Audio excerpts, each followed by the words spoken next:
Is porn impacting your sex life? Is your partner not able to have an erection whenever you're being intimate together? Or are they losing the erection during sex? Do you find yourself wondering, like, is it me? Is my partner not attracted to me? What am I doing wrong? They're not as turned on as when we first got together. Sometimes it's not anything about you, but it's hard for our partners to talk to us about this because what's happening to them can be an addiction to porn. Hi, I'm Dominique DeVita. I'm a certified Tantra coach and registered nurse, and I'm here to share with you my findings in working with males that have porn addiction and how it impacts them in the bedroom.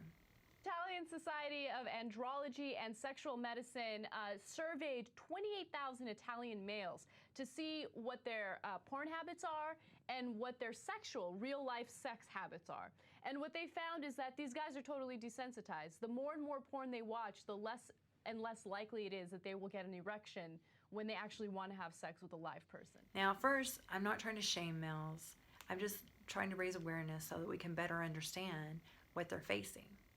You know, when we first learn about sex, the education that we get is ridiculous, actually. You know, we're just told, like, in schools, like, to avoid pregnancy, to avoid getting STDs. There's a lot of shame about it. Wait until you're married, you know, but no one ever sits and talks with us about the amazing amounts of pleasure that we can experience in our bodies with sex.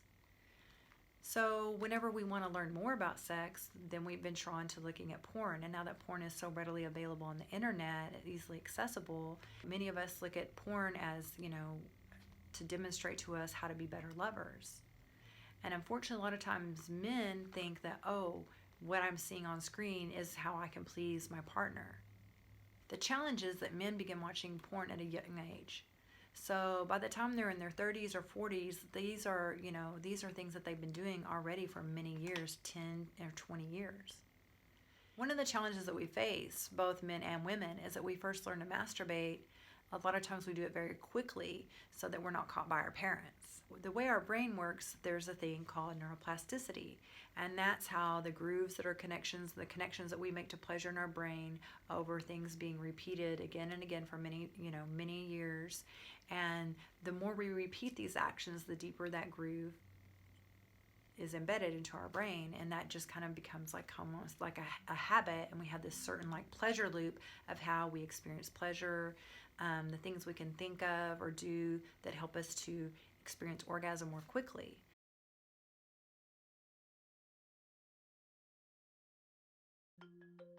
How does neuroplasticity work? If you think of your brain as a dynamic, connected power grid, there are billions of pathways or roads lighting up every time you think, feel, or do something. Some of these roads are well-traveled. These are our habits, our established ways of thinking, feeling, and doing.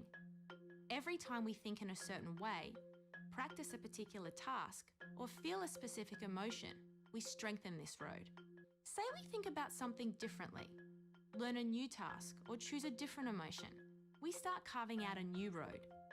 If we keep travelling that road, our brains begin to use this pathway more, and this new way of thinking, feeling, or doing becomes second nature. The old pathway gets used less and less and weakens. This process of rewiring your brain by forming new connections and weakening old ones is neuroplasticity in action. The good news is that we all have the ability to learn and change by rewiring our brains. If you have ever changed a bad habit or thought about something differently, you have carved a new pathway in your brain and experienced neuroplasticity firsthand. With repeated and directed attention towards your desired change, you can rewire your brain.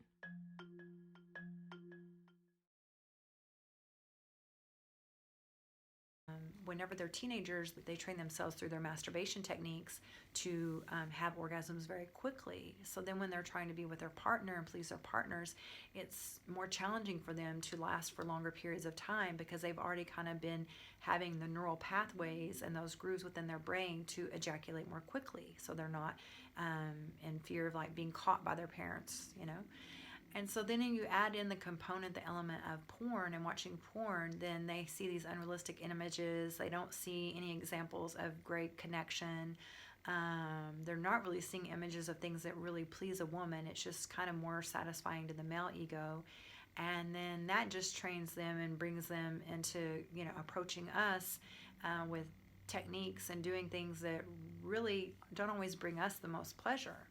Another challenge with the porn is just the fact that, when men get used to having these like fantasy loops or these images of these women in the porn movies, and it's not about you, it's not that they don't appreciate your body, but their brain has been so trained to and conditioned this way that whenever they're in real life experiencing with someone they love, especially with someone they love, because it's easier when it's like casual sex and they don't care, they can just kind of do their own thing. But when the emotional component becomes involved, that's not something that they're used to seeing in pornography, and it becomes a challenge for them because then they have to face their own emotions. They really love you, then they kind of get too much into this head, into thinking and overthinking about their performance and other things like that, and it can show as different challenges whenever you're being intimate with them. So what I encourage my clients to do, both men and women, is self-pleasure practices where they can learn to experience pleasure in different ways in their bodies and prolong their pleasure experience and experiment with their body with like pleasure mapping and seeing what sensation, what touches, what things feel best for them.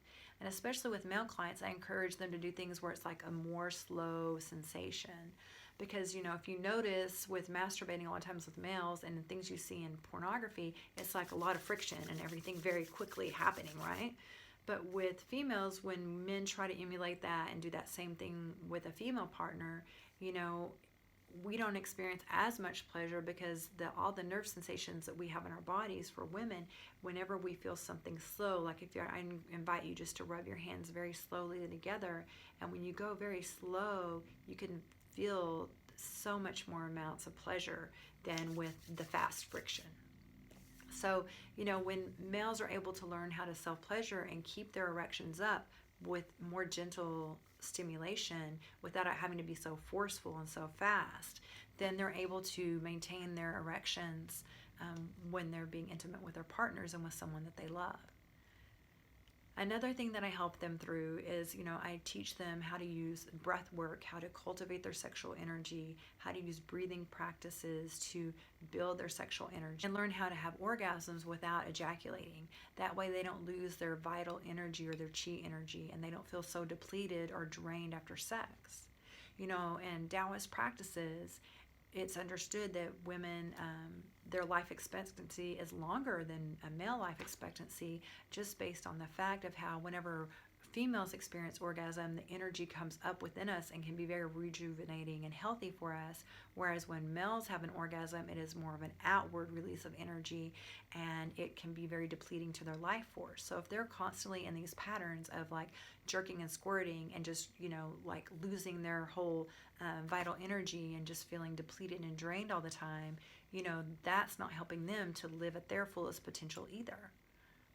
So whenever they're able to embody these practices and be more touched with their emotions and learn how to have like a heart connection with their partners and be more present for their lovers, they're able to help their female partners experience more pleasure as well and increase their confidence in the bedroom and the amounts of pleasure they're able to give to their partner.